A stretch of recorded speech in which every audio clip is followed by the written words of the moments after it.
HVAC thing, but this has been a podcast that's been in the making that I didn't even know about since 2018, 2016, when I got first introduced. And so this has been something that I've wanted to deep dive and learn from you about. I've heard your voice for hours watching the Be Activated stuff. So to be able to talk to you about it all, this is really like full circle surreal moment for me.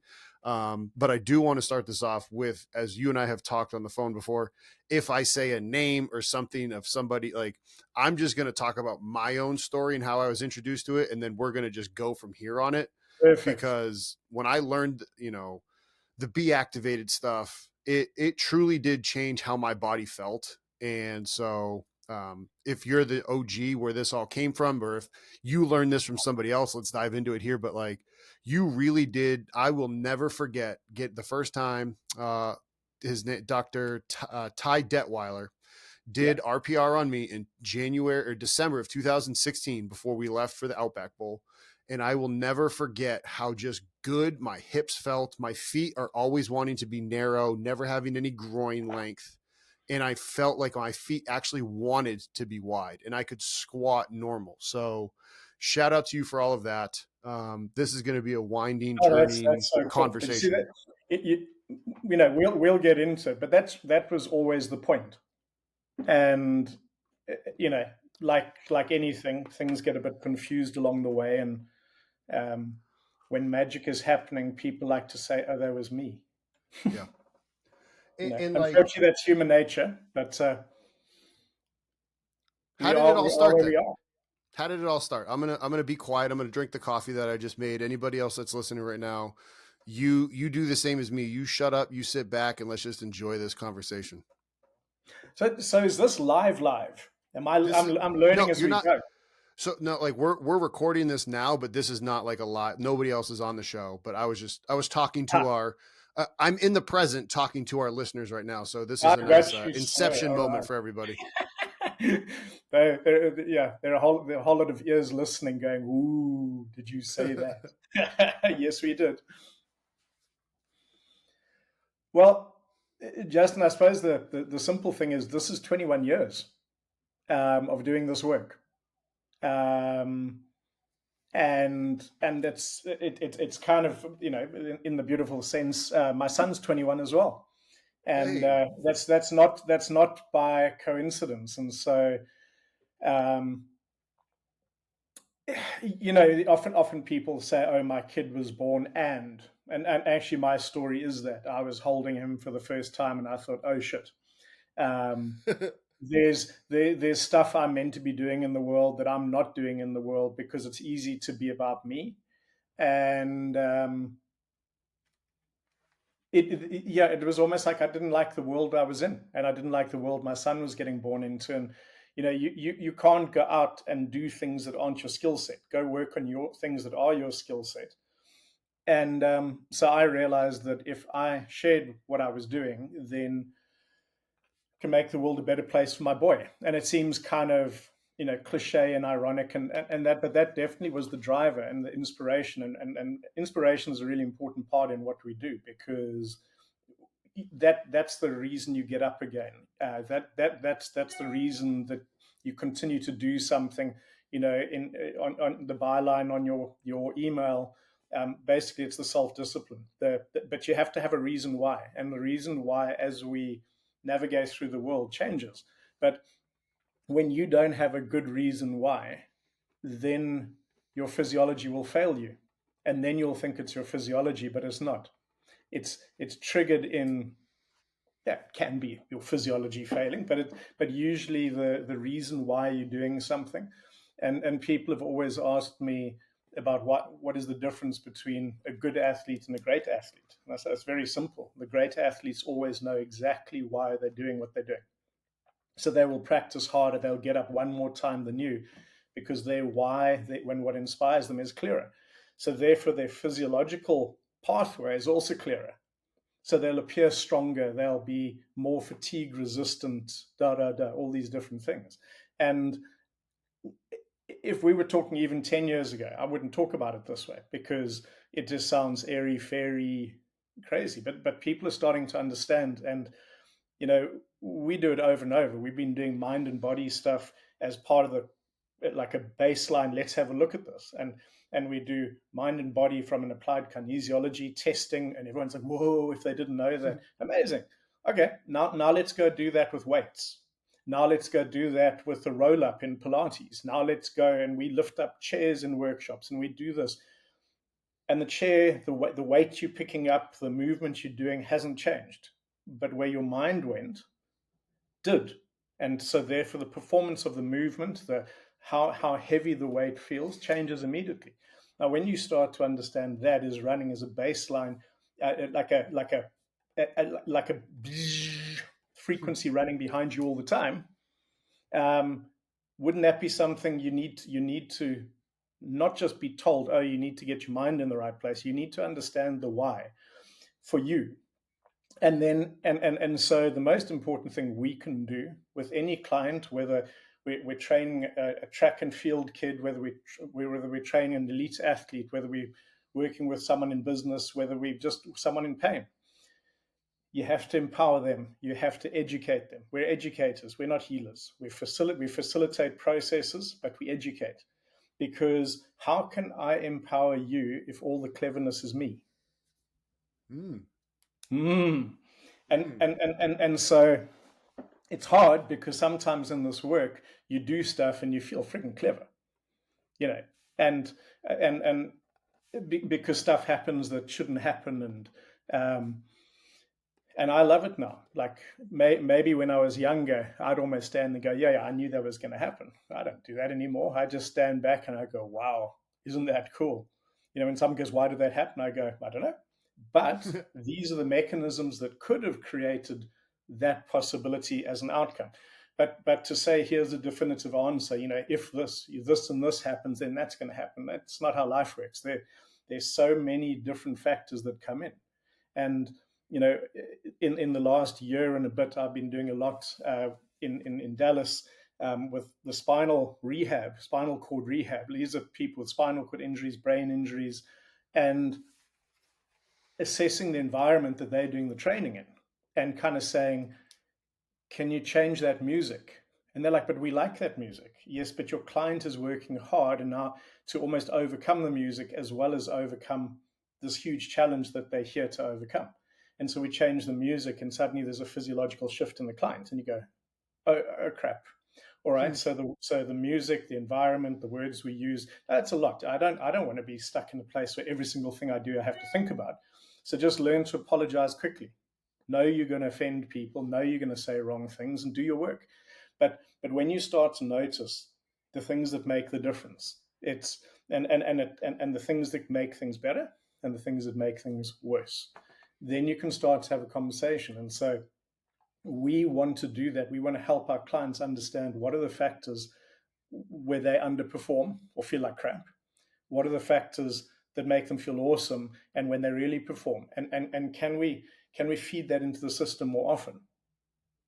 And so do we use reflexes? Yeah, absolutely. But if you don't have the mindset, if you don't have the understanding of how the physiology is responding, you can rub every point in your body and have a really bad focal point. Get CEUs faster, cheaper, and more convenient than ever before with Strength Coach Network. Hey, it's Justin, here to tell you about how Strength Coach Network can now help you out with our premium membership and CEUs to the NSCA and CSCCa.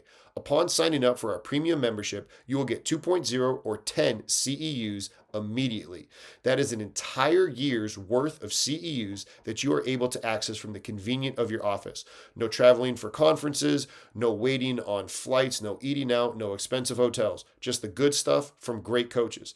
Now, if you need extra CEUs for past years during the reporting period, we can bundle Fundamentals 1 or 2, which also come with 2.0 or 10 CEUs to your purchase. That way you're able to take care of your CEUs for the best price, most convenient, and learn from some of the best coaches. If you want more help with this, email us at service@Strength Coach Network or visit us at strengthcoachnetwork.com, and I would be delighted to help you out.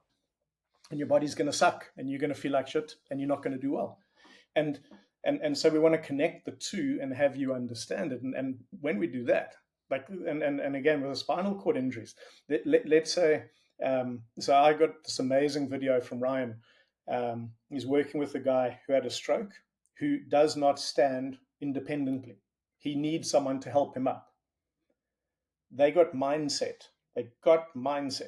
And they got 1 point, like starting point on the diaphragm, like on the chest. And the man stood up. And the family's there going, how did that happen? He goes, I just knew I could get up. Well, we aligned. Well, I didn't. Ryan aligned. The body said, okay, I can do more. So we open up possibilities. And if you look at people in the world, what they believe they can do is pretty limited. And so our goal is having you understand with your mind and your body, and here are ways that we can unravel and expand you, and you can see what else is possible. And it's we have to get out the way, because if I look at you and I say, hey dude, I know what's possible for you, I've already limited you, because I don't. And so we have to be very careful to, again, it's the cleverness. And it's the hardest thing when I have clients coming to me and sports teams, and they say, you need to give us the measurables of what you're going to bring. And I go, I can't do that. This is the history. This is what's possible.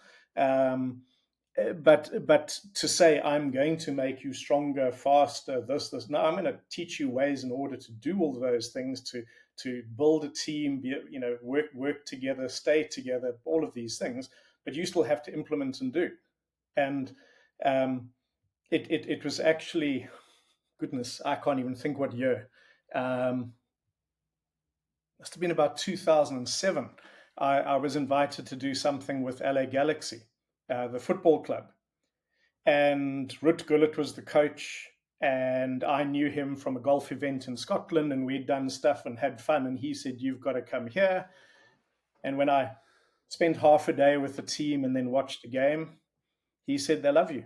What do you want? I said, can't help you. So the first time I'd said no. And I'd just finished with, on that same trip, I'd spent a week with the Miami Dolphins, where we were doing a small chunk, but a very powerful chunk. But here was something where I had to say, the system's not right. And we only found out a couple of years later, when someone wrote a book, actually there was a lot going on in the system that was wrong.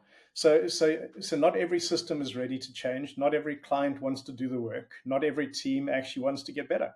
And and I have people in my workshops, and I've been training for 21 years. I have people who come on workshops who aren't there to learn. They're there to show everybody else in the room how clever they are. Mm. My favorite kind of people. Some people come on the workshops just to watch how we deal with that, because it's brutal. It's there's not a subtlety in being South African. Subtlety is not our greatest strength, but it allows us to say what's required, and eventually, people have been asked to leave, people have been escorted out, people have been given one more question for 4 days, and then they never ask another question. And the thing is that if you're there as a disruptor, and now imagine that you're working with a team, and you can't deal with a disruptor in the team. No matter what good work you do, they will keep disrupting. Did you know the body is the same? If you don't understand the patterns of the body, and if you don't understand where the disruptors are, the disruptor, no matter how clever you are, will keep disrupting, and will keep, oh geez, there's that niggle again, there's that injury again, there's that brain fart where I did that thing I wasn't ever going to do on the field again, but I did it. And when we can, the whole goal is identification. Orientate where you are in space and time, where the team is in space and time. Because I work in many different areas, like when I say team, that might be a business, that might be at one point a government. It's fascinating. And I'm still the kid who's got a big smile on my face, who thinks this is hell of a funny, and because it's entertaining. It's like, I often say to people, are you sure you really want me here? Because this is what I do. And they go, yep, that's what we want. I'm like, but I'm going to be barefoot and probably in a t-shirt, and probably going to swear, probably going to offend you a little bit. And as long as they're in in for the game, and we work to say, yeah, what is it that we're here to do? It's almost like, Justin, for you, you have a story. You found me, and I say that in a funny way because you reached out on social media, on Instagram, and I don't know how long you waited, but long, because I never go there and I don't look. And for some reason, someone had said I'd sent you something. I went looking for something else and saw a message, saw another message, then a video message. I'm like, shit, I didn't even know that Instagram has video messages. So you're my first video message. And I'm like, okay, this guy's pretty persistent. But you have a story. Why have you invited me here? Because you see, that would be how we start a session. Like, why are we even doing this? Like, if you're my client, why are we here? What is the work we have to do? What's the contract we need to make so that we can move towards that and be successful? No, I mean that's a really good point, because when you can let the whole point of it is allowing your athlete to relax, your athlete to be able to express their strength, because as we've talked to athletes before, and any of our listeners, if this is new to you, like, your muscles aren't magically getting longer when you stretch. Like, actually allowing your muscles to reach the range of motion that they're capable of, because your nervous system isn't the hyper control of parent that's not allowing you to move because you're overly freaked out, and you can actually relax. So yeah, 100% within that.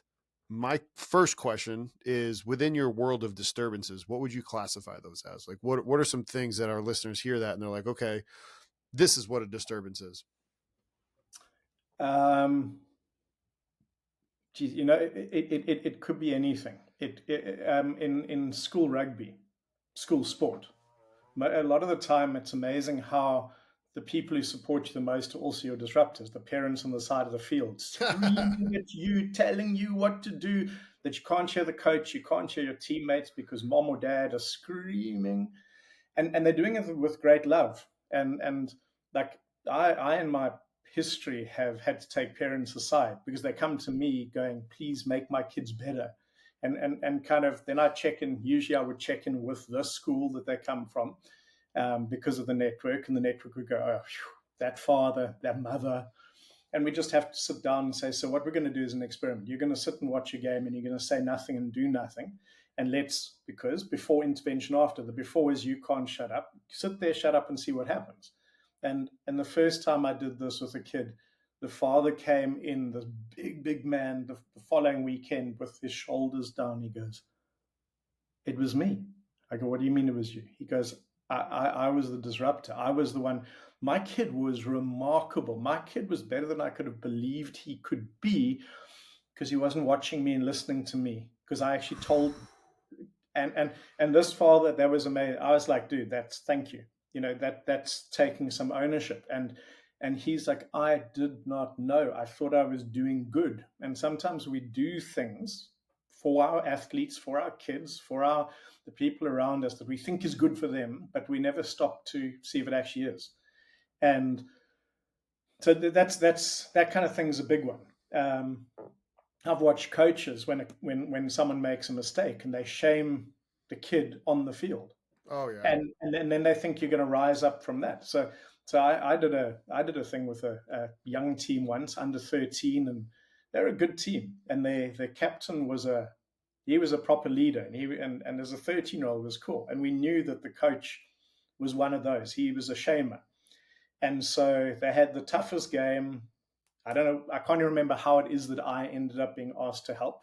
And I just said to the captain, when things go wrong and your coach starts to attack, your job is to close ranks and keep your team together. You do that, everything else we've done today is gonna work. You don't do that, you're just going to end up in the same place. The coach doesn't know he's doing it.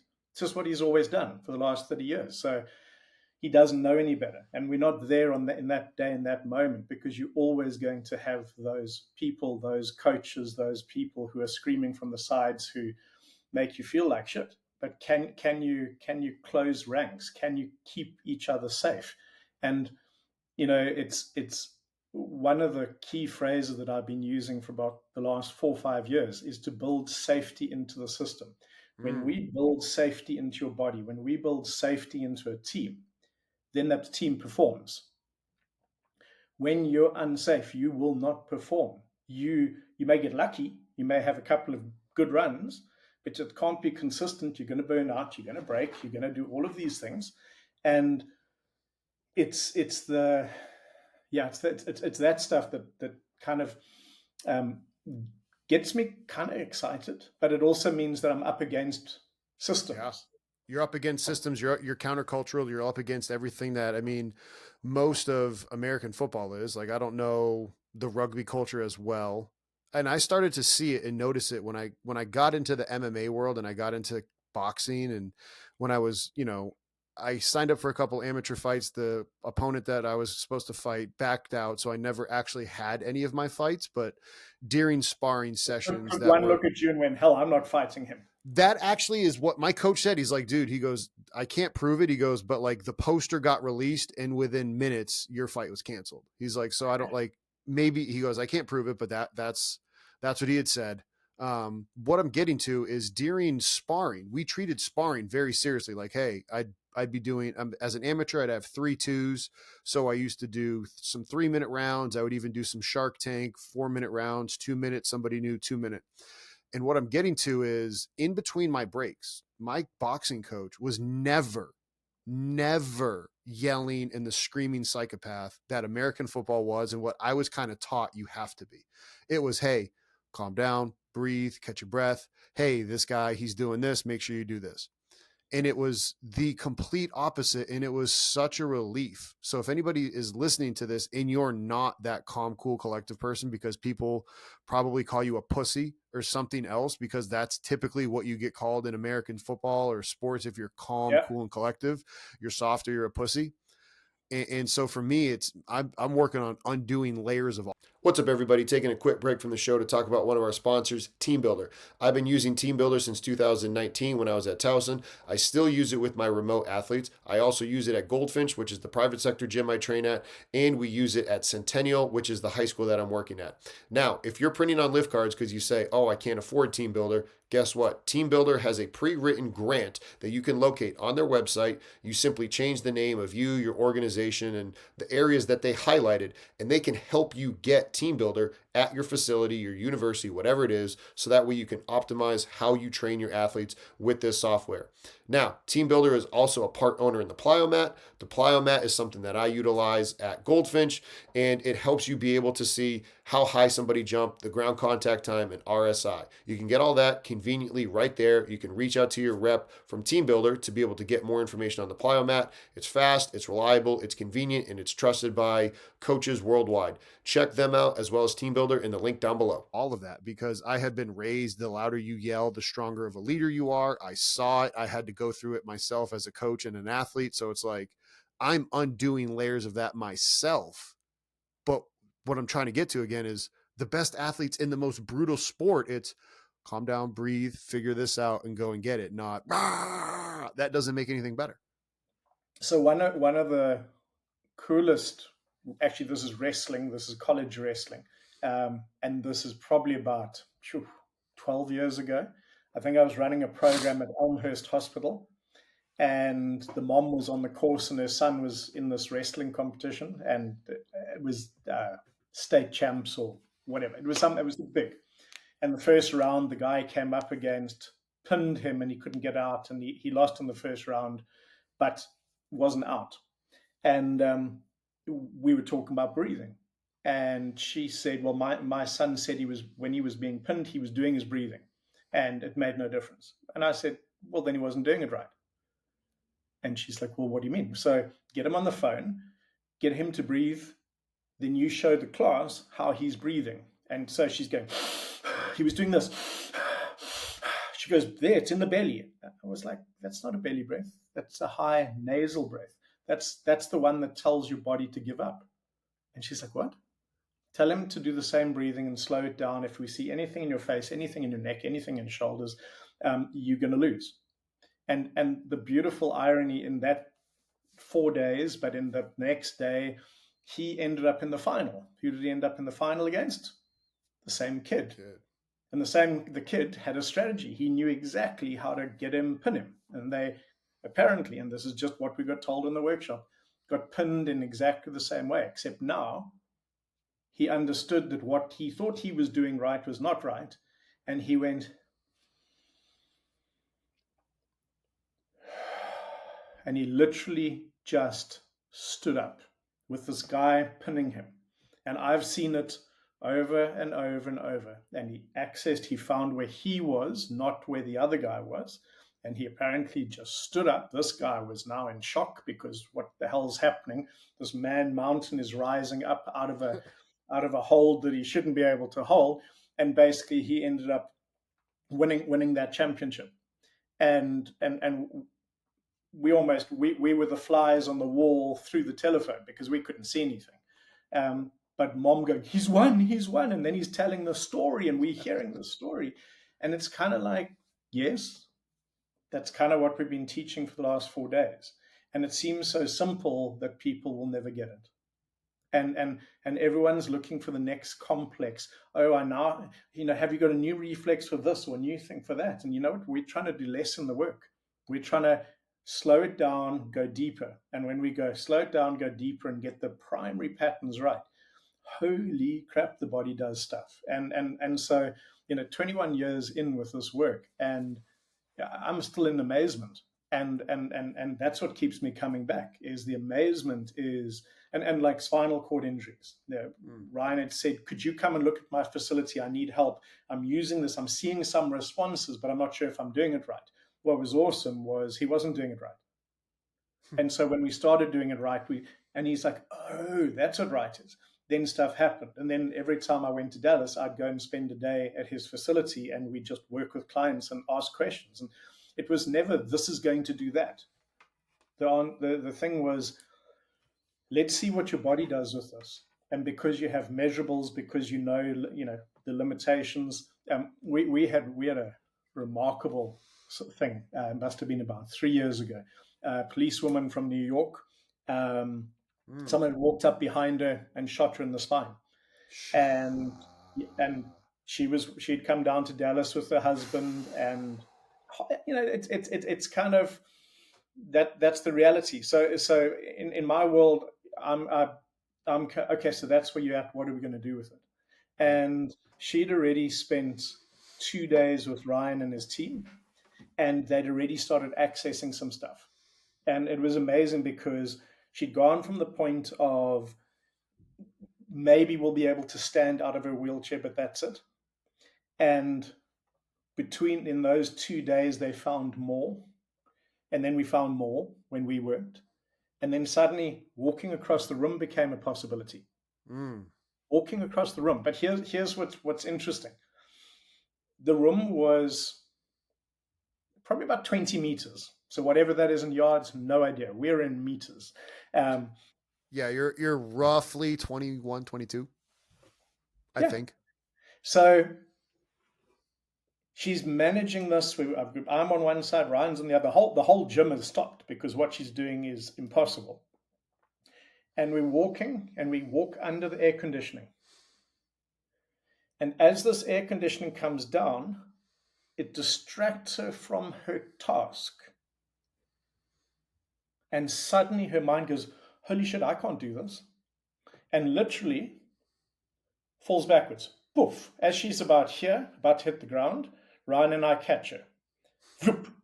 He's like, get the wheelchair today. And I'm now, none of my show today. I'm in your house, but you let me be the boss so I'm holding her like this and I go, what the fuck was that?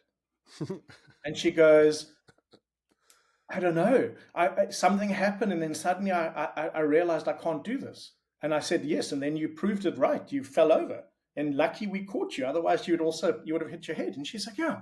And Ryan's like, get the wheelchair. And I said, if anyone moves, what do you want to do? She goes, I want to get to the other side and I want to sit down by myself. I said, awesome. Then we're going to do it. And because she realized that she was doing it, and we've all been in places like this. We suddenly we get success in something we didn't think we'd get, and then you can actually hear your mind go, "Oh my God, I didn't believe I could ever do this." Well, now you're no longer there. You're now in this crazy entity. But she finished, and now she can walk across a room 20 meters. She can go back with her husband in a completely different place, and then you go, okay. So what's the possibility there? I don't know. Whatever they did with it, I had a guy that I went to Kenya to work with, and when and he was in a rally car that rolled, and there's a whole story that attached to that. And as much the story is as powerful as the rally car going, and um, but when I met him, he was having 5 to 6 hours of therapy a day, three full-time therapists, just to keep him in where he was, because the minute he didn't, he got worse. Wow. For 3 years, that was his reality. Oh my gosh. So we did some work, and then in Dallas in December, we did some more work. But in December, when he arrived, so he's got a wife, he's got 4 kids, 4 boys. He was meant to be the head of the family, and because of all this, he couldn't be any of that. They had traveled for 19 days without a therapist. Without a therapist. He was a dad, he was a husband, he was back in the family business. It's like, holy shit. If we'd started and said, what would you like to do? I'd like to be able to stand a little bit better or take one more step. Well, we've already limited the process. And so it was navigating and negotiating what was stopping him, and along the way, I still look at that and go, how so much of that shouldn't have been possible. But if you start with that in mind, then you won't do it. You won't test, and you have to be willing to do something, willing to fail to find out if it works or not. And so it's part of the contract that I make with my clients. Let's see if this makes any difference or not. And knowing that if it doesn't, then it's okay. Take a breath. There's something. This just isn't it. And what we found with this dude, that his system was hungry to get out of the fighting for his life. And when we got, and you go, but he's not fighting for his life. He's been out of the car for 3 years. No, he hasn't. Yeah, I know. And this is all the trauma we see in the world, where people relive their trauma every day. They're still in the trauma. They're right there. And so your physiology is playing that game.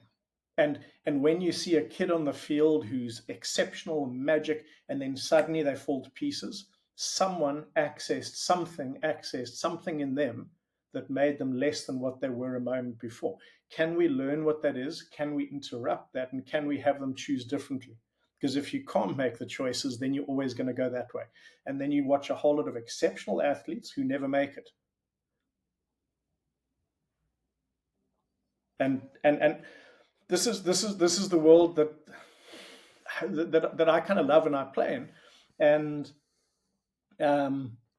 it's made me very unpopular in a lot of places. And the thing is that I'm not here to prove anything to anyone. I work with people who want to work with me. I teach people who want to be taught. And, as you know, people will say many things about the work. People will take the work and change it and go, oh no, we know more. And I say, I don't know if I know more. I think I'm just always asking the question, what does the body want? Why does the body do this? And if we can figure out why the body does something, then we can go and meet it there. But it's, if you don't understand the why in the body, then all you can ever do is describe the symptoms. Oh, my knee keeps going. Okay, cool. Why is that? Well, I don't know. When I kick the ball this way, then it does that. Or when I step to the side. Oh, okay, yeah. But why is it doing that? If we can figure out the why, you'll understand the body's actually sacrificing your knee for a reason. And well, you teed up this whole Achilles thing that's happening in NBA, and somebody tried pulling some research study or some research thing like every time. Date me. What So Achilles thing? in the NBA right now, there was 13 ruptured Achilles. I think that's the number, which apparently is a lot. And when I heard 13, I was like, I mean, you play 82 games. There's a lot of people like, sure, but when you start to realize like, okay, it's obviously not going to happen every play, but statistically significant. I guess it used to only be like 7 or 8. It's continued to incline. And one researcher was like, well, the minute their shin goes below 48 degrees, they're like all of the injuries had a 48 degree, but it's like, no athlete, no person is that high level. Like, wait a minute, I can't be below 40, 50 degrees with my shin. It's just like, that's not a real thing that athletes think about. Like you said, it's just, I'm moving my body in space to go and play and do the thing. Like, there is so much else that's going on in the human body that is causing that stress response. Not to mention the fact, if you want to say, oh, it's just 48 degrees, watch film and see the number of times that somebody drove in 48 degrees and didn't then get hurt. Like, it's just, I don't Well, I know. think there's another element to it. So now, if you start to say, in order not to injure your Achilles, don't go, stop at 45. Okay. So now you're going to train your athletes to be careful, not to feel, not to perform, but be careful, which means you're unsafe. You're telling the body it's unsafe. Watch how quickly there's another injury coming. Whatever it is, I don't know, but it's another one, which is the attempting not to load into 48 degrees. And so for me, it would be, all right, if people are going into the 48 degrees or whatever, don't even understand. How can we have you go there many, many times safely? That would be my goal. Not because you can't stop what happens. No. But can we train safety into the system that there is less of a chance of it happening? Not it's not going to happen. It's going to happen. It's a multi-directional movement sport with loading, as you say, long seasons, all of these other factors. But can you build safety into the system? And kind of it's that we're looking for. Not can you avoid something, because if you believe you can, and it's all this stuff with concussions and head injuries in contact sport. Let's change the rules. We see it in rugby. The rules keep changing. It doesn't change the profiles. People have got their gum guards now measure how much force went through, and they have to come off for a head injury assessment. Listen, I can't even think where I was. I was somewhere I think I was in Miami, and we were doing a golf thing. I don't know, probably about 2006, actually. It's 2006, 2007. And the Florida State champion boxer, whatever weight category, was there on the golf driving range. And What's up, everybody? Taking a quick break from the show to talk about one of our sponsors, Hawkin Dynamics. I've been using Hawkin Dynamics ever since I was at Towson. Still utilize it today when I'm at the private sector at Goldfinch. Even brought the plates from Goldfinch over to Centennial to do some force plate testing with the football team there. We've done force plate testing with other high school athletes. It is something that you need to get. If you want more help with it about how to practically use it and you want to reach out to us, feel free to reach out to us at service@strengthcoachnetwork.com.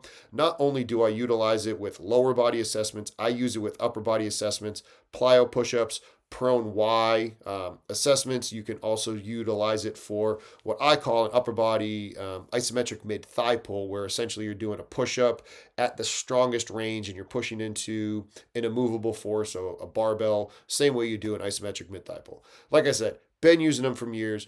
Valid, reliable. The customer service is fantastic. Go check out Hawkin Dynamic in the link down below, and you will not be disappointed. And he was like, "Oh, I hear you work with fighters as well, and I hear this." And I said, "Yeah, I do." He said, "Well, I love to get hit here," and his jaws sticking out. I said, "Dude, I could drop you with one finger," and I'm a child, because if you can, and so his adaptation is where everyone wants to go. So of course he's got a very strong jaw. What he didn't have was any ability to hold above the eye line. So I did two fingers. So it's hard to strike someone with one finger. So I did it with two. Boop. And this dude went flying about 3 meters back. It's like the perfect movie scene where the bomb goes, the guy goes flying backwards. And we're on a golf course. And we're on a driving range, and there are all these wealthy people and celebrities. And he's lying on the freaking golf course on his back going, how did you do that? I said, dude, I told you. I told you what I was going to do before I did it, because you asked me to. I didn't say I can do this. You came and said you can't. I said, no, actually, I think we can. And imagine I did that, nothing happened. I'd go, shit, dude, you're right. But it's I was sharing with a friend of mine. He was telling me about one of the basketballers he was working with, some big gentleman, and he understood his patterns, and he showed him how he could beat him. And when his client went, no, bullshit, and then he showed him, he's like, there's nothing I can do. Correct? And so I sent him a picture from, so my son's 21 now. So when Matt was 10 years old, I went and I took him with me to go work with I've done quite a bit in rugby, but I've kind of had to separate from it because I got voted out. I was the weakest link. So no, it's kind of weird. Suddenly the team wins and then you get blamed. It's a weird thing. So welcome to the game. But Bismarck du Plessis, 130 kilograms, and in South African rugby, you'll see on YouTube if you like, some of them will say he was the most brutal guy in South African sport. I don't think so. I think there were more. But my 10-year-old son, because we had to prove something to him because there was a problem in his system, my 10-year-old son pushed him around the hotel room. And Matt was maybe 35 kilograms and 10 years old. And Bismarck was this monster, except his system was shut down. And we were worried because we could actually see it in a game that he played in New Zealand against the All Blacks. He came on the last 20 minutes, and all I could think was, oh, shit, there's a problem. So I was already on to the strength and conditioning coach who I've trained and worked with and going, dude, he could die on the field. So I don't want to come in officially. I've worked with Bismarck before, but I need to show you something. And having my son push him around a hotel room was terrifying for all of us because it was worse, which meant when some big, massive human being collides into you, that's all you've got to protect yourself with. You're going to get hurt.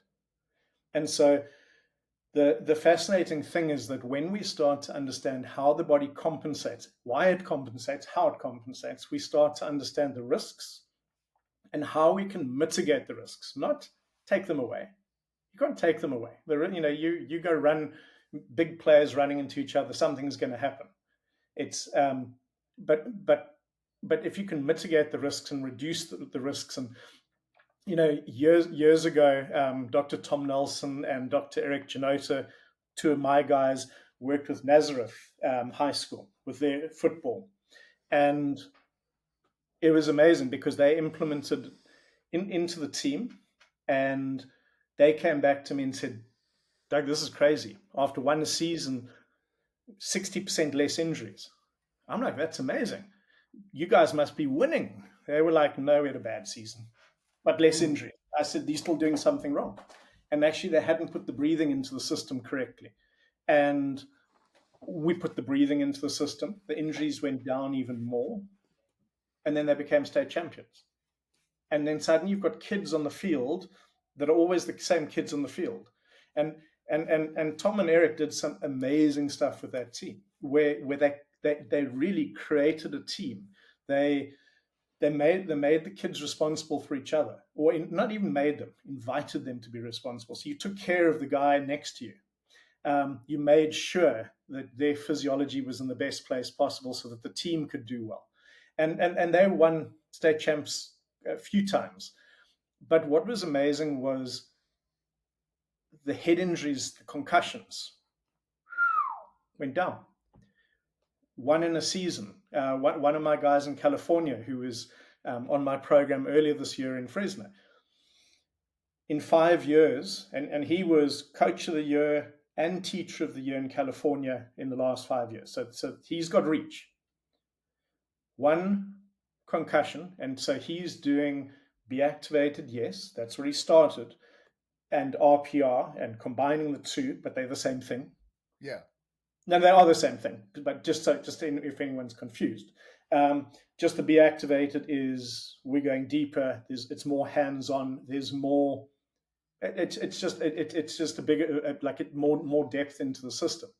But one head injury, one concussion in 5 years, and then you go, all right. So what you're doing is what we believe we should be doing. And when that's not happening, and we're seeing all these Achilles things, or all the head injuries, or the this thing and that thing, what is it in our physiology that's putting us at risk that we are not taking care of? And you take care of, you don't go into battle, start your battle, and then start patching yourself up. You prepare yourself for battle. You prepare your physiology. You access your physiology. You have a greater, like a SWOT analysis: strengths, weaknesses, opportunities, threats. Imagine you had a SWOT analysis for you, Justin, a SWOT analysis of you and your body right now. You would know what your strengths are. You know what your weaknesses are. So awesome. So we can build strength and make it stronger. We can work with the weaknesses to turn them into strength. But the opportunities are big, but the threats are more important. The threats are the ones that are going to, that when you get into that ring for the fight that you never had, the threats are the ones where someone's going to do something that you've got no defense for. Almost like me hitting this guy on the head and he goes flying backwards. Like, if I'd scripted it, I wouldn't have thought he would have flown like that, but he did. And so it's fascinating. And like when I was, it's one of my favorite, American stories. I worked with the Miami Dolphins, and trying to teach these big guys. I was there for 4 days, and big guy. He was a lineman, 365 pounds, a Samoan dude, and we already knew what his patterns were. And then basically I asked him what his job was on the field, and he's like, I do this. Cool. So I said, I'm going to go up against you. And everyone's like, oh, poor Doug. Except Doug knows his patterns. And so I love this, because this is I hope you can see the kid. The kid in me still looks at this and goes, that's so silly. But literally I attacked him and knocked him over. And then I'm like, oh, dude, I'm so sorry. And now I'm hacking him. He doesn't realize I'm hacking him. I'm not getting him up. Oh, sorry, dude. I must apologize. You weren't ready. And he's like, he's shocked. But now, because I'm making fun of it and apologizing, I'm actually making it more difficult for him. So now he's ready, except now it's easier. So second time, he goes down even quicker. But now this is 20 players watching. So this is not him and me in a room alone. Okay, there's some coaches. There's the physical therapists, the sports therapists are there. And then I say, look, this is a teaching session. So I'm going to teach this to you in slow motion. I'm going to show you almost like slow it down, what your body should do, what it's not doing, what your body should do now, what it's not doing. And now it's almost like he's on the edge of the cliff. And it is quite crazy when you get this ginormous dude and he's literally looks like he's on the edge of a cliff. And then you just push him over the edge, because you have to do that because it's fun. And it's to understand that you can be as big as that. And what happens, and this is the reality, is now I can tell you that this for real, that all the linemen are running the same patterns. They're all just big guys crashing into each other. It's not that impressive. When you start to tune in that physiology and expand it rather than contract it, they become monsters. And so we have guys that pretty much spend their whole week flying around America working with linemen. So the work is there, and not everyone knows it's happening. But what's so interesting is suddenly he's like, but how's that possible? And I remember when I was walking out, he came up behind me and he put this huge arm, goof, hey, Doug, man, brother, that was amazing. Thank you. And I'm just looking at this huge hand bigger than my head and thinking, what the fuck did I just do? Like, because like in those days, this is when the Miami Dolphins had their worst season ever. Like, played whatever 1-1. I came in after that season. So it's the best time to come in when someone's when team's really screwing up. And they're actually willing to make a change. Because the client that got me in, I fought with my client. He wouldn't do what I wanted him to do. We had a fight, and he told me, I'm not going to give you his name, but he told me he was never going to work with me again. But what he was going to do is he was going to phone Wayne Heisinger and tell him that I need to come and help the Dolphins. But you're never working with me again. And I'm like, what? Huh? I don't understand this. So he didn't like the fact that I wouldn't back down, but he respected what we were doing enough to say, you need to go there. So literally, I finished the contract with him and ended up having a meeting with the Miami Dolphins, worked with one of their, Ronnie, somebody who had an ACL tear 6 months in, couldn't train, and so instead of telling them what was possible, I said, can I just show you what I do? And by the time I was leaving Miami, they were already phoning saying, when can we get you back? He just went and trained in the gym straight afterwards, and the trainers, strength and conditioning guys, came over to say, what did you do with Ronnie? And they're like, a dude from South Africa, Doug, was here. And they're like, well, what did he do? Because he's doing all the stuff we've been trying to get him to do for 6 months, and he just did it all. And you know, it's kind of, this is what's so friggin' amazing about physiology and about the body. The body wants to do good. We all want to do good, and sometimes the pathways are closed. And can you find ways to teach the system to open up to be better?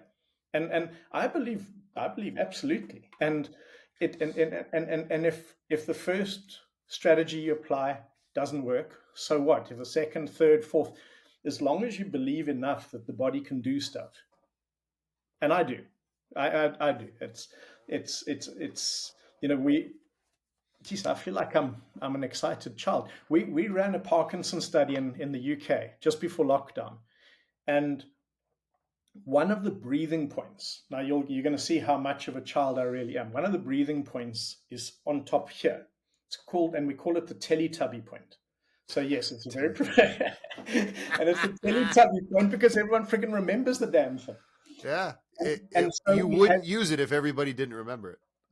Exactly. And so, you know, from an acupuncture perspective, it's Governor 20. Oh, okay, now we know that. There's a fontanelle there. There's a this, that. Yay, that's all nice. But it's the Teletubby point. But we had Neil, who had Parkinson's for 13 years, still has Parkinson's, but dyskinesia. Like literally every moment of his life he moves. And Sue sends me a video going, Doug, can you explain what just happened? And so there's a video of this man standing and he's wobbling around, and Sue comes in, hands him his phone, and she wants him to send a message. And he's like, whoa, whoa. And suddenly he's spinning all over the place. And then she takes the phone, and then she comes back into the screen, puts her hand there, and in about 10 seconds, his swaying stops, and he suddenly, doop. And then about 10 seconds later, they hand him his phone, and literally he goes, doot, doot, doot, doot, doot, and sends her a message. And she's going, what the hell just happened? I'm like, I have no idea. That's amazing. He funded a study. He funded the study. We had 10 Parkinson's patients. I always say 6 therapists, but I was looking at some photos. We had 9 therapists for 4 days because people wanted to be there, because you go, what the hell? And what we found is what his body needed. It wasn't so much the point itself, because sometimes people get a little bit caught up in, am I in the right place? It wasn't so much the point itself, but it was the fact that it was a holding point. Because what we found is he also had a holding point over here. And when I held here on him when he was lying on the table for 2 minutes, when I took my hand off, he lay still for 45 minutes, which he's never done in 13 years. So therefore, what his body needed was something opposite to what it was. So if your body is in movement and chaos, don't give it more movement and chaos. Give it the opposite. What's up, y'all? Taking a quick break from the show to talk to you about another one of our sponsors, Vitruve. I've been utilizing Vitruve for a while now, and I absolutely love the convenience of this app. The encoder is at a price that you cannot beat compared to the competitors. Also, I don't personally like the camera apps. I've known that they continue to break down, and I really enjoy having this encoder attached directly to the bar. Vitruve does that. Not only does it do that, but it'll show me velocity loss during the set, shows me average velocity, all of it right within the app. Not only that, for the app on the individual athlete, there's a Vitruve Teams app where now, as the coach, I can see all the results from my athletes. I can API that into my TeamBuildr, and now everything that I'm trying to do, get better competition, better intent in the weight room, I am able to do with Vitruve. If you want more information about them, click the link down below, or you can ask us questions directly at service@strengthcoachnetwork.com, and we would love to answer those questions for you. Let it know something else that it's not. And that study just before COVID for me was pivotal, because not just because of Parkinson's, but because what I do and how I work with people, how I teach, we changed, because people's systems are fast and furious and chaos. And when we attack their bodies and bring and put more chaos, we can make them stronger and faster. But we sure as hell can't drop their system. You'll see I have this little, if you have a look in the background here, that thing over there is called the staircase. I was teaching a group of integrative doctors last week, which is very cool that I was invited to do it. So I did a webinar with them, and they were like, "Can you do it on slide?" I'm like, "No, I can stand up and draw my pictures, because then we can go step by step and understand what it is we're trying to do with physiology." And people's physiology and the speed and the chaos is more and more and more. And the problem is that's all of us. We're all going faster and faster and faster, but because we're all going faster and almost like more into fight, flight, freeze all the time, nobody notices because everyone is there as well. And so what we're looking at is how do we address the body to shift it? So we call it dropping down the staircase. And as you drop down the staircase, the system's open. So yes, the body starts to expand, but the senses open. So you see more, you hear more, your awareness, your decision-making, your leadership, your community. There's a whole lot of stuff. And this is where I sound like a mad, rambling, Doug, yeah. But it's kind of how we engage with the body makes one hell of a difference. I never realized when I first started. And so that's why 21 years is cool. If I was still doing the same thing that I was doing 21 years ago, or even 10 years ago, that would be damn boring. Because and it was interesting, because in that talk I was actually saying that 21 years ago I ran a program. It was a talk. It was about an hour and a half, and there were 300 people in the room, and they were all 70 and over, up to 95, and I was just teaching them some basic things: sit to stand, and then doing a psoas activation and a glute activation.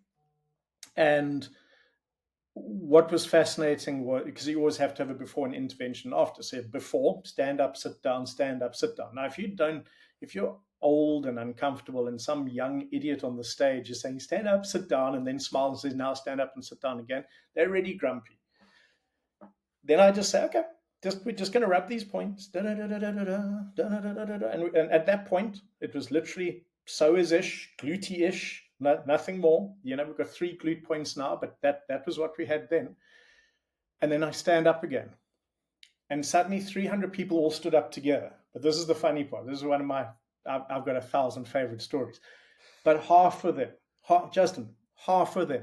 turned around to see who helped them up. Turned around to see who could help them up. And I'm like, what are you guys doing? But Maisie, she helped me. She's like, what are you talking about? I'm doing this. I'm doing what Douglas told us to do. And here's what I can tell you now, 21 years later. And this is sad. This is not good news. I don't think that's nearly as effective anymore, because we have retreated so much deeper into our physiology that something 21 years ago that was quite easy to extract requires almost more finesse, more understanding than it did before. So does it mean rubbing those same points will not make any difference? No. They make a difference. I was at the beach the other day, and there was a lady who was struggling to get up some stairs, and her partner was, being the hard coach. Come on, you can do it. And she was big lady, looked in pain. And I'm just this little dude who comes up and goes, so sorry, just want to suggest you try something. Maybe it helps, maybe it doesn't. Just rub the back of your neck. And they're like, why? And she goes, oh, this is really tight. I go, that means your bum muscles aren't working. But if they are, you might get up the stairs more easily. And she goes, oh, that's cool. And she goes up the stairs. And she's up, and it's 2 stairs, but she was like stuck. And she turns around, she goes, that was amazing. How did that work? I go, I don't know, but you should do it more often. Bye. I'm not there for more than that. It's like, so for her, that was just enough of what she needed to be able to get up those stairs, and her partner was being the hard coach. Come on, you can do it. Yeah, push through. And he was doing it with love, but there was no other strategy. There was like, just push through. And it's like, well, what happens if we engage the nervous system a little bit differently? And what happens if that makes a difference? And again, when we go back to spinal cords, do the same damn thing, and suddenly they, like my guy in Kenya, like they had him in parallel bars doing like ridiculous stuff. I was getting so frustrated because he's hanging on by his arms, stupid calipers that weren't aligning, and literally he hangs on for 7 minutes. That was his record. I just said, dude, I've just got to do something, because this, and it may not work. And we went to the back of the neck and then slightly into the jaw. And he goes, I just felt my glutes. So first thing I say is bullshit, because you have a spinal cord injury, you can't feel your glutes. His therapist, who by the way hates me, goes, oh Jesus, glutes just fired. So his hips came forward, he stood up straight. He stood for 30 minutes with his hands resting on the parallel bars, not hanging on for dear life. Now, if you had told me that before, I would have gone bullshit. That's not how activation works. That would be a fairy tale. But that's why I like going and working in areas that I've got no expertise in. I've got an expertise in activation and accessing the body and encouraging the body to do more, or doing it for longer, or whatever. But here it was like, holy shit. And his brother was there going, and he was the one, because the therapists weren't going to say a damn thing. There, he was like, he's never stood more than 7 minutes. And geez, dude, you look so tall. He's about 6'4". He was my size. I'm not 6'4". He was my size before that. And then suddenly he felt his glutes, except he's got a spinal cord injury that says you can't feel that. And we did glute points. He felt it. They kicked in. He stood up straight, and the game changed. And suddenly it's like, okay, this is fascinating as fuck. And that's all I've ever got. It's like, can we be curious enough to step forward, do something? It may not work. Okay, get over yourself. Maybe something else does work. It's almost the joy of the work and the frustration of the work, because it's not the language of the world. But I think, like, I remember when I did a meeting of the minds. I don't know if you know what that even is. There's a PT on the net. We did a meeting of the minds, Paul Checks and all these different people. They invited me. I was one of the 2005 up in Colorado. And everyone was like, what the hell was that? And I really promise you, at that point, my answer was, I have no idea, but I thought everyone in America would be doing this stuff. I'm from Africa. We had sanctions. We were in so you learn to think for yourself. You learn to question, develop. Whereas when you're not in an environment that encourages you to think for yourself, you choose. Well, are you going to choose Justin's way of thinking, or Gary's way of thinking, or Tom's way of thinking? And then you go and study that stream. Whereas when we grew up, it was like, no information is coming in because you're under sanctions. So this is what we do, but go figure it out yourself. And we used to all think, what a punishment, but it wasn't a punishment.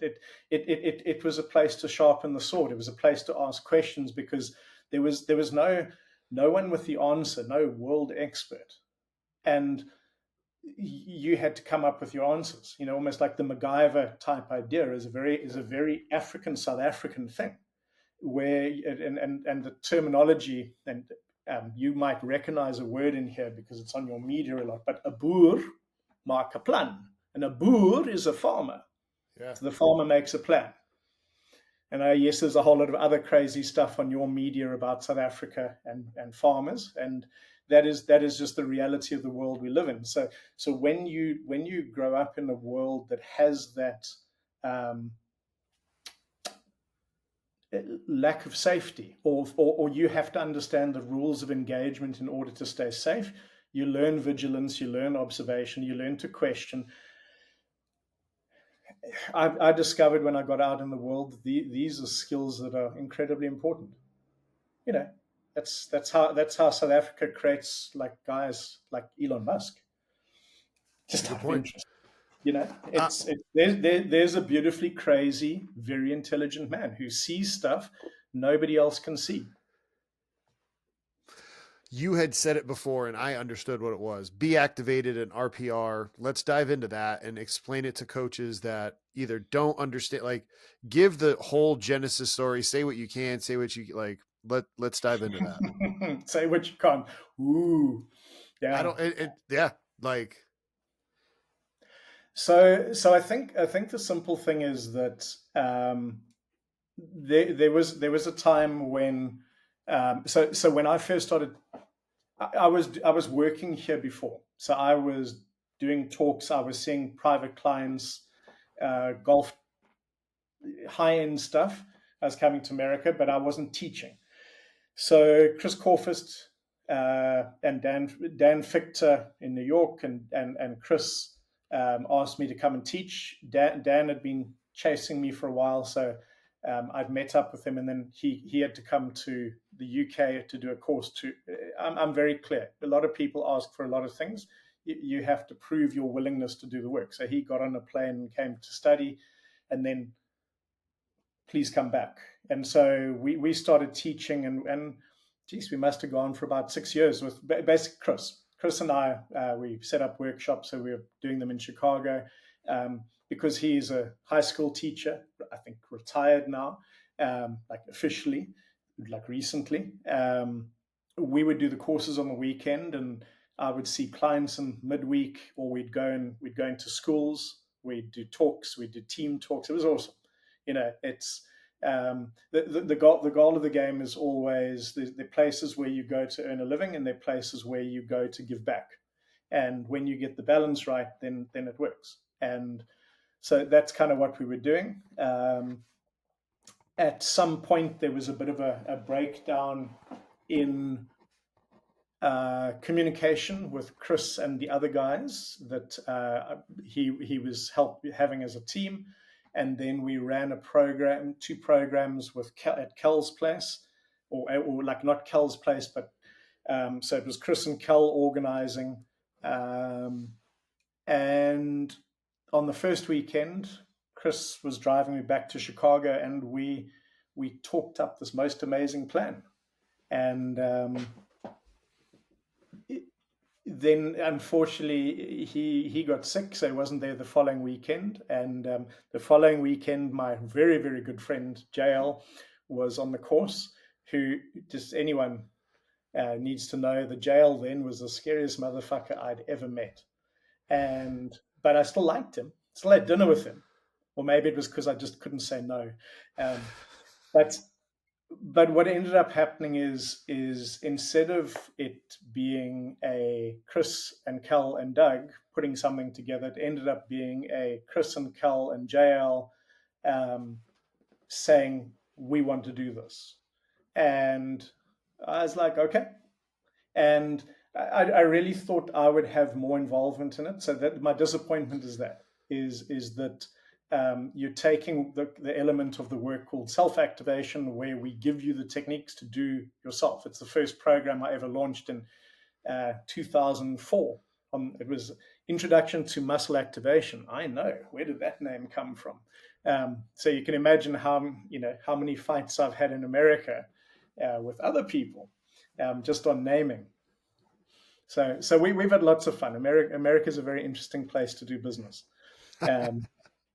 In Africa, like with the lines that get crossed on your side, in Africa, when it happens, someone just comes and kneecaps you. It's amazing how quickly people do what they say they're going to do. But I digress. So Chris and Cal and Jael, very much. Jael's a driver. Jael's a developer, and so he drove the system of RPR, and it's been interesting because I think the heartache in it is, that's my baby. Involve me. We have a contractual relationship, but you're meant to involve me. And it was amazing how somehow the energies didn't align. So my community, and my community is pretty big around the world, felt that RPR was the enemy, and the RPR then felt Be Activated was the enemy. So instead of two systems aligning to be better, we ended up having a big separate system, and it kind of sucked. So the boys have now kind of split up. So Jael is now separate. He's out of RPR. Jael organizes courses for me. I've got a course in Boston that he's not organizing because he's going up Kilimanjaro. Lucky man. So I actually want to share this because I really love the work the man does. He's since I've met him to the man he is now is the most remarkable transformation you'll ever meet. People come on the courses because Jael's in the room because he will keep them safe when we're doing hardcore work.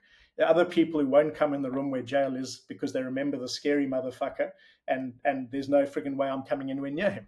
And welcome to life. But he had knee surgery, like a knee replacement, and then his goal is to go up mountains. And because the man's never been able to do any of that, powerlifting world champion, but could barely get up a flight of stairs. And now, in September, he's going up Kilimanjaro, and it's been a privilege watching him do his work. And technically, I was invited. I should have been there, but I'm going to go do some work instead. So it's weird. He comes to Africa, I leave. So Chris and Cal. Taking a quick break from the show to talk to you about one of our sponsors, Powerlift. I used Powerlift when I was at Harvard, Maryland, and the University of Iowa. I was also part of the staff that had the new weight room at the University of Iowa, the 32-rack beautiful facility. I was a part of that. I also have Powerlift's equipment nowadays. Powerlift Strong, made here in the great state of Iowa in the great country of the United States. They're able to work with you on any customizations that you need, logos, height, whatever it is, the limitations that you have. Their equipment is strong. The people there, they're very good people. Check them out in the link down below. And if you have any questions on how to work with them, reach out to us at service@strengthcoachnetwork.com, and we would be delighted to help. And I have now reset and renegotiated. We've still got to clean up a few bits, but I want collaboration. I want things working because there's, the problem is that, like, I've got people who've done 20 workshops with me, and people go, what do you mean 20 workshops? The same workshop. Yes, the same workshop. The work is always changing. The things we see is always different. The perspectives are different. And so if you take a photo in time, 10 years ago, probably now, 9 years ago, you've already lost a whole lot of things that haven't developed and changed in time. And so what I'd like to see is that in better conversations and collaboration, we get both communities really talking together, because it's amazing the reach. And so if I teach you, or if RPR teaches you, and then you go and teach 50 kids, not every single one of them is going to get it. And they're all different layers. But what happens if out of those 50 kids, 30 of them feel better about themselves, perform a little bit better, feel a bit more confident? And I was talking about Nazareth High School and their football program. one of the things that happened that was fascinating was the school came back saying, what are you doing with these boys? They are better in class. They're getting better marks. They're better. They've almost become young leaders in the class versus the disruptors of the class. And we want to go, well, that's kind of the point. We're not just here to make you faster, stronger, and help you win. We actually want to see if we can make better human beings in the world. And that's what I think we need. And if we go all the way back to why did I start in the first place, that's kind of the thing, except, now my boy is 21, so I don't have to fight for him. I want to fight with him. And it's RPR has a beautiful reach because you're teaching people how to self-activate. And that's wonderful. But it's the layers beyond where the work can really begin. And not everyone needs that, and that's the thing. I'm not, but it's fascinating, and I think that I talk to Cal quite a lot at the moment, but like I've always, when Chris and I were doing our stuff together, he worked hard for the kids that he trained. He worked hard at school, but he worked hard for the athletes he trained, the football. So when we were doing stuff during the week, he wasn't charging anyone for it. I wasn't charging anyone. He was doing it because of the good, and do good in the world. And I think when we can put that in front of business rather than business first, then it's amazing how fast and how good the reach is. And I think just somewhere along the way, business gets in the way, and I'd like it not to, because I'd love to tell you I care. Like if I did, I probably would have been fighting a lot harder a lot earlier. But the thing is that it's a message to get out there, and it's such an important thing that you have so much more control of what you feel, what you do, and how well you perform in the world than you think. And if you think I have the answer, you've already missed the point. Because so often we think someone else has the answer for us. No. I can teach you stuff, but the answer is yours. And like if we can get better at doing that, and that's why like a good alignment with Be Activated and RPR and with the neuro stuff, we're calling it activation in action, but it's Ryan Basic and his team in Dallas, and we've got guys in California and working spinal cord injuries, neurological stuff. So we're creating programs so that we can reach different population groups in their language, in their way. It's like when I used to work with the very wealthy people, they're all golfers. I don't play golf, but I went and learned golf. So I could speak their language, and it's when we get better at that, then we can really do good. And so I think RPR has a very good foundation that we can build on, and we can do good. We can do good in the world. Again, they have done good in the world. I had a kid come on a course who basically, when we did our check-in, we call it our hello session. During lockdown, a rather horrible time for a lot of people, the thing that kept him alive, not taking his life, was doing his RPR wake-up drills every day, 3 times a day. I'm like, that's enough for me. Okay, so cool. You've made a massive difference on this young man's life because he's still alive, and it's kind of, it doesn't matter by what we call it, but we want to get the messaging right. And I think, yeah, it's like the world is a very lost place. Yeah, and so I can't help you how to find somewhere else. But what we can do is we kind of return you more into you, and you go find what resources you really have inside you.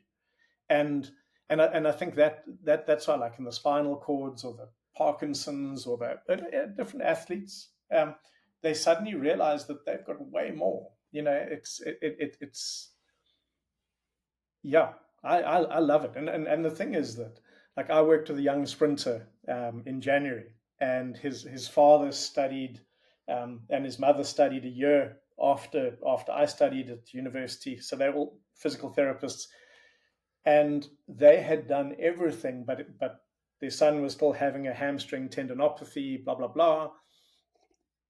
And we worked, and we got him running, and he's pretty fast, the kid.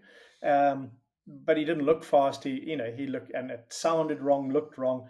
And then we started to break down the story, got the 1, 2, 3, got the understanding of what is his body doing. And you kind of go, how can those patterns be in the body of a sprinter? Well, they were. And suddenly we're starting to understand that the things that can impact on the world, and how many athletes have not come back from COVID?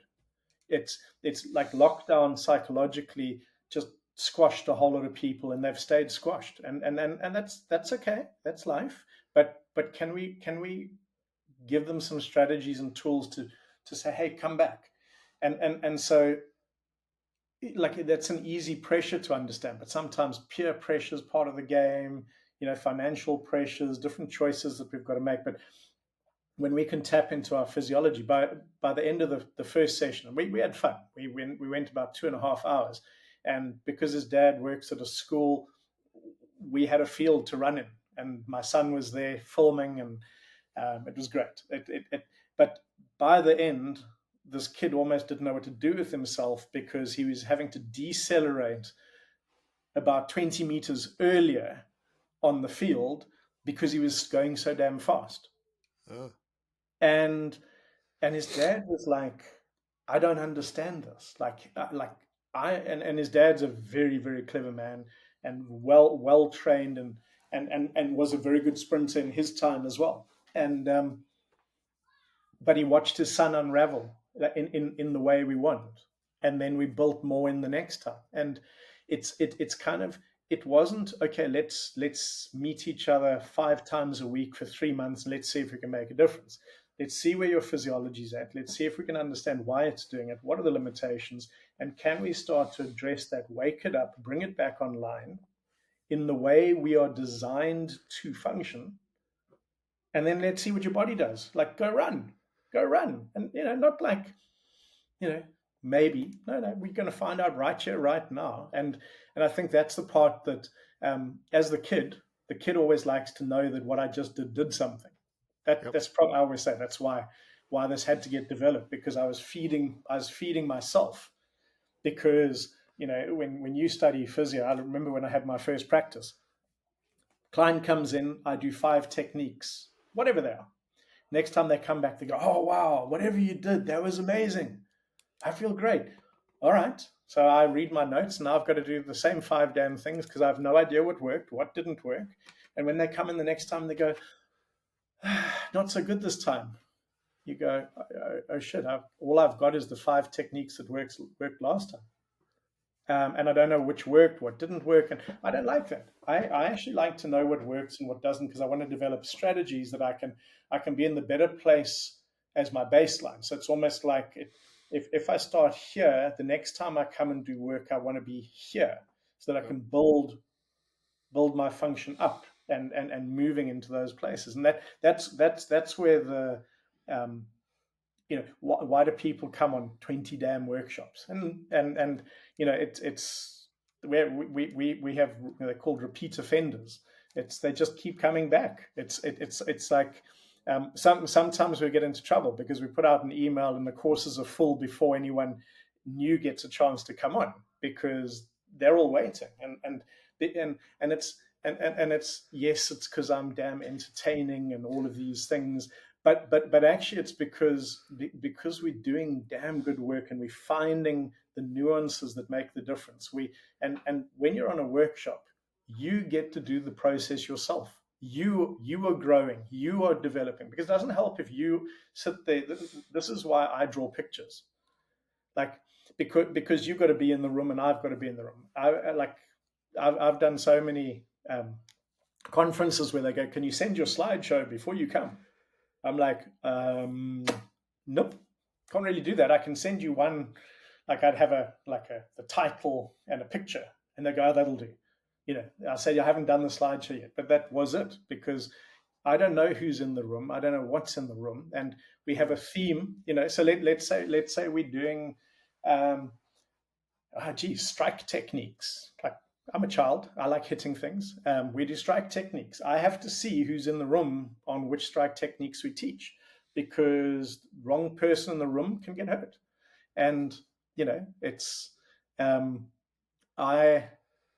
this actually led into a story. Can I share a story? Heck yeah. About Ireland? Go. So I at some point was in Germany working with a world champion boxer, Vladimir Klitschko, and I was flying back to London, and I don't even know how it happened, but the lady sitting next to me, we got chatting, and well, what were you doing there? And I was like, I was working with this boxer guy. Oh, who? Vladimir. And as I said, Vladimir, these 3 human beings from behind me just almost climb over the seats. You work, what? Husband and 2 sons. And I'm like, shit, okay, what's going on? Luckily, I didn't say anything inappropriate. But the young kid was the Irish boxing champion, 14, 15 years old, but he was injured. So when we went to baggage, I showed him some stuff, and when they got home, they're like, shit, it worked. And then they asked if I would come and consult with them in Ireland. And his coach it was from Cuba, had world champion, like gold medal Olympic guys. Wonderful, what a wonderful man named Patrick. And they had some Cuban boxers there, and so we were teaching, but I was showing strike techniques. And there's one particular one which is it's brutal, and it's simple, it's brutal. And Patrick went, and he was speaking at a local boxing gym, but about 20 coaches were coming to listen to him because he's a celebrity there. And he shared what he'd learned that day from this crazy South African, and he showed them. And he came the next morning, and Patrick went, Doug, it's really strange. What you showed me, my fighters are scared of you, and because you hit them. I'm like, well, I'm going to show them how to do something. He said, I showed all these coaches, and half of them thought that was absolutely fantastic, like amazing, like that. We want to know more. The other half was like, what's his pedigree? Where is he from? Who's he worked with before? And Patrick's going, the dude knows nothing about boxing. And they're like, well, then we're not interested. He goes, my fighters have never been hit harder than what Doug did today. And you are worried about that he doesn't know anything about boxing. And so it was fascinating. That's the world that we live in. That we have a lot of structures in place that are like locked in and rigid. And unless you are part of the fraternity, what you bring is irrelevant. And you have the other people who are interested in what works. And I'm not saying it's wrong, but it's just the reality of that. That's what we find. And so doing this work is fascinating, because I always say I go where I'm wanted.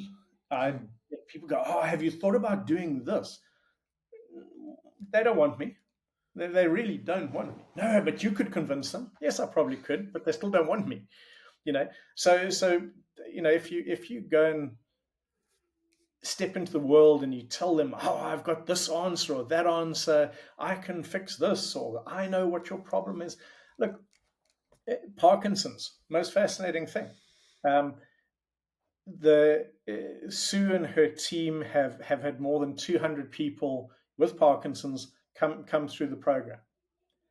Every single one of them so far are bilateral jaw drivers, which means this jaw is driving the opposite hip and that jaw is driving the opposite hip. That doesn't mean that's me. Very important. Big jaw driver right here. Big jaw driver. There we go. So Justin, the good news for you is the pattern doesn't mean you will get Parkinson's. Okay? That's very important, because some people go, oh, does that mean this? No, it doesn't mean that. What it means is we've noticed a pattern.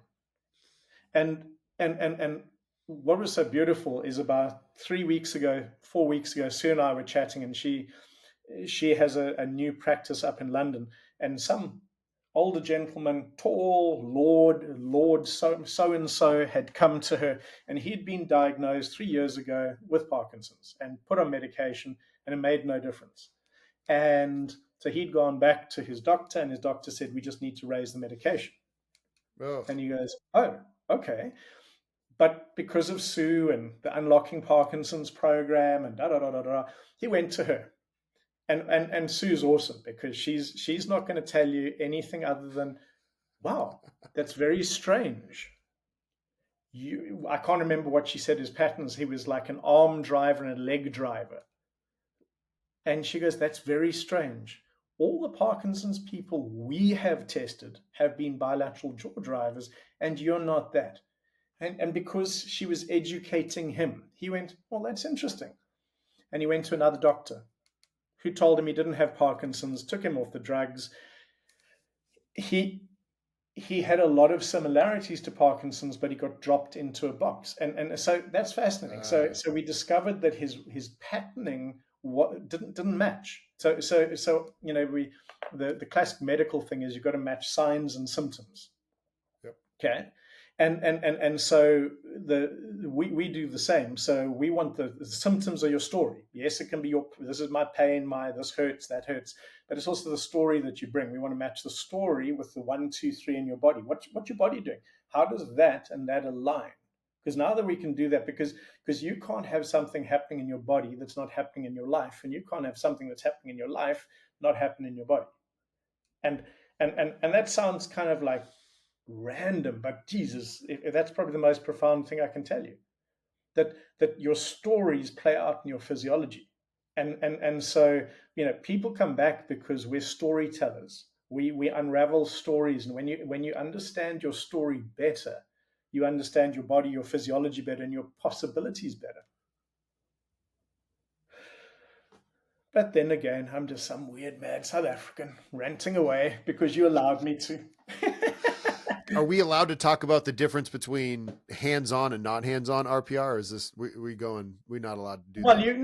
you can ask me and direct anything you like. I mean, so I again, 2016, I was only taught about like, hey, yeah, you can go get a reset. Somebody can do it on you, do your wake up stuff. Part of my question that I had teed up is like, how often should somebody go and get a reset versus doing the wake up drills on their own? Then there was some things where it was like, oh, you're never supposed to put your hands on an athlete. And it's like, wait a minute, that's not what was, taught to me or any of that before. So that's my indirect conversation telling you about my life story and things that I had experienced, read myself, and then saw later on in the news. The thing is, because I teach around the world, we talk about scope of practice and personal responsibility. So we have people coming on workshops from all walks of life. And some of them are not professionally trained. Sometimes their world has changed because of a practitioner working with them. And so that they are welcome to do the training. But what they do with it is within their scope of practice, their legal liability. So we're very clear that we can teach you, but what you're allowed to do in the world is what the world allows you to do in your state, in your country, and every place is different. It's and so the fascinating thing is I had someone from my community ask if is it not time that I teach with you for you, and because this is what I do in my setup. And I said, I'd love you to, but within the US, are you legally allowed to touch? And he goes, I don't think so. And I said, well, that's technically the RPR challenge, because unless you have a license to touch legally, you shouldn't be touching. Now, I don't agree with that, by the way. So I'm just telling you what the lay of the land is. I believe that if you have permission from the person on the table, then go right ahead, because it's a contract between two people. That's all. And so RPR is meant to be a hands off, as in you do it yourself, but that's not always the case. And I've been shown a lot of things where people send me little videos of people going, look at me doing RPR, and they're literally killing someone on the ground. And I'm like, sure, that's not Be Activated, and that's not RPR. And somewhere along the way, we've got a little bit confused. The thing is, if somebody gives you permission, to me, that's the world we should be living in. Then it's absolutely fine. And so I think it's just the legal lay of the land. And since you guys live in the world where everyone wants to sue you for something, that would be all. It's No, that's a good point. That's why a lot of strength coaches who do want to do, even if it's not RPR, Be Activated, if they want to just help somebody with an ART or just like a pin and pull mobility wise, like strength coaches nowadays are going and getting their LMT or some version of like, hey, I can, an ATC, I can legally put my hands on, like you said, licensing from state to state. If you move, you might have to wait a little bit, but that's why some strength coaches are doing it, because they found the value and the power in helping somebody feel better, get better out of pain. The athlete wants to, but again, just legally being able to. Well, when I was saying earlier, build safety into the system, if you're doing something and actually you're putting yourself at risk because of legal liability, because you're not allowed to do that, go find the cheapest, nastiest course that gives you permission to touch. Get a piece of paper. It's big, because building safety into the system is even that. Is you have to make sure you're safe. I remember the one program that Chris and I did. It was snowing. It was 6 o'clock in the morning, and we were working with a football team, and I had, I don't know what it was, 80 of these boys, and all of them were way bigger than me, like surrounding me, and I was in the middle teaching. And we did that for however long. And when we finished and the athletes all left, the coach came to me, and he was sweating, and he's like, how did you do that? And I'm like, how did I do what? He said, you had all those animals around you, 360 degrees, like that terror, like he was sweating because it terrified him, because he requires a huge space between him and the athletes, and they must be spread out because his physiology dictates it. So his physiology dictates how he has to set up space, and it's kind of, I don't even know why I told that story, but it's an amazing thing. It's like if your physiology is comfortable that you can have people surrounding you while you teach them, then you can teach in that space. But if you're not, change the space and make it safe.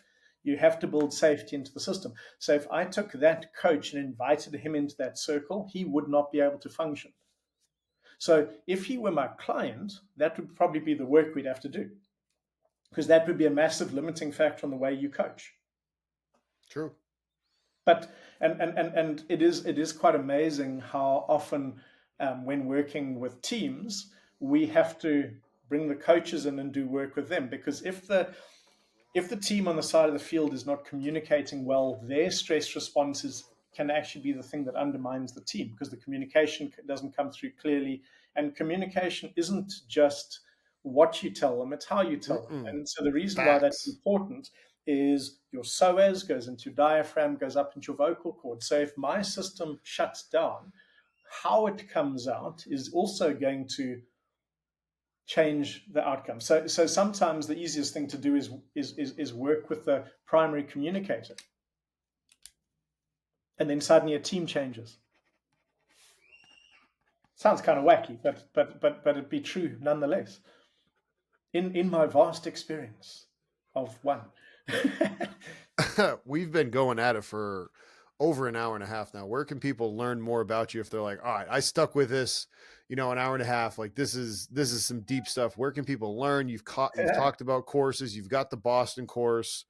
Educate so the easiest place is douglasheal.com. So 2 E's, everybody, 2 E's. 2 E's, HEEL. Yes, and if you find a surfer on the front, yep, that will be it. yes, the information there is vague and random, and at some point I'll get better at that. But if you go to the diary, you'll see that there's the Boston course, there's a London course. You're too late for the Joburg course because it's already full. Because people like to, I love the fact that people like to get on planes and travel. So I have people rock up in weird place. I'm like, you again? Like, what the hell are you doing here? Oh, new environment, new people. But the goal is as well with Chris and Cal to have more conversations, to put things together, to align our community. So there will over time be a lot more that starts to kind of percolate up. At this point it's just one course in Boston that's left for the year, but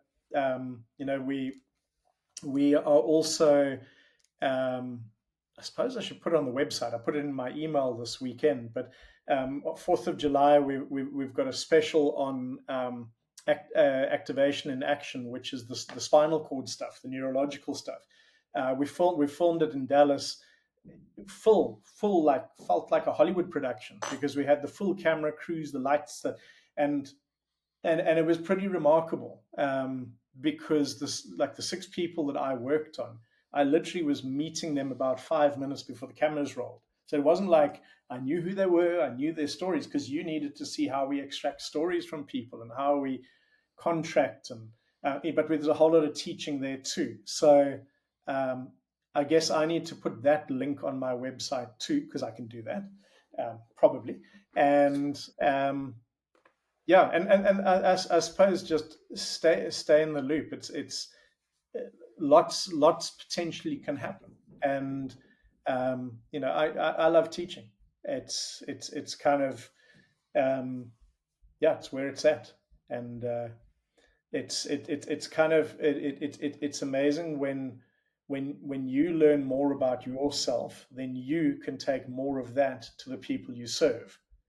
If I just teach you a bunch of information, all you can do is take information to people. There's not the value is less, and it's not as beautiful. And so what we really want is we want people on the courses to have the experience themselves, whatever that looks like. And yeah, and it's 21 years. I keep coming back. Either because nobody else will employ me, so I have to employ myself. It's always possible, or it's because this is just it really is. It's a privilege to do the work, and it's a privilege to teach the work, because when people get it, when they have that moment and they like realize what they can do, that little bit more, that possibility, and you've seen it in people you've worked with, that moment I never knew I could do that. Oh wow, Yeah, that is so damn precious. And the thing is, a lot of the population groups that we work with, they're actually in a game of diminishing returns. Like they wake up and the world is getting smaller and tighter and harder. And ironically, I believe right now in the world, that's what's happening. I did a trip earlier this year where I was in the States. I was in Dallas, in Columbus, in California. Then I was in Indonesia, I did Jakarta, Bali, then Australia. I was in Sydney, and then Taipei. Everyone's physiology is a little tighter than it's been before, and kind of there were huge things that happened after lockdown. Like people were very disconnected and shut down. People have come out of it, but it's different, and so that's the thing, because we're assessing people, testing people, touching people. I think I'm quite amazed by the changes I'm seeing in physiology, and because I'm not going in just one place. I'm going around the world and I'm doing this. It is fascinating, and the conversations seem to be different, and the threats, the big hungry lion. That horrible little red thing over there from when I did my doctor's program, that's actually meant to be a big hungry lion trying to eat you.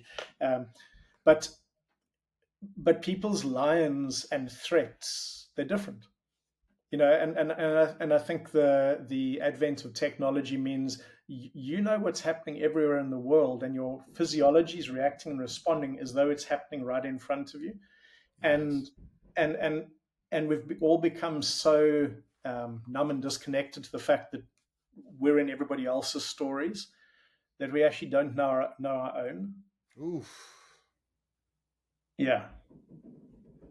And so when you have to climb back into your body, you have to figure out your own stories. This has been fantastic. This has given me a ton. Like this was amazing. Well, thank you for pursuing and hounding, and yeah, this has been fun. This will be part 1. We'll do part 2 later on. And, you know, next year when you want to have something instead of the Midwest, you don't have to go to Chicago. You can fly into Iowa. We'll go to Des Moines. We can do something in the Midwest there. Cool. Easy. Thanks for watching that video. If you enjoyed it, click right here for videos just like that, and make sure you click here to subscribe to our channel. Have a great rest of your day.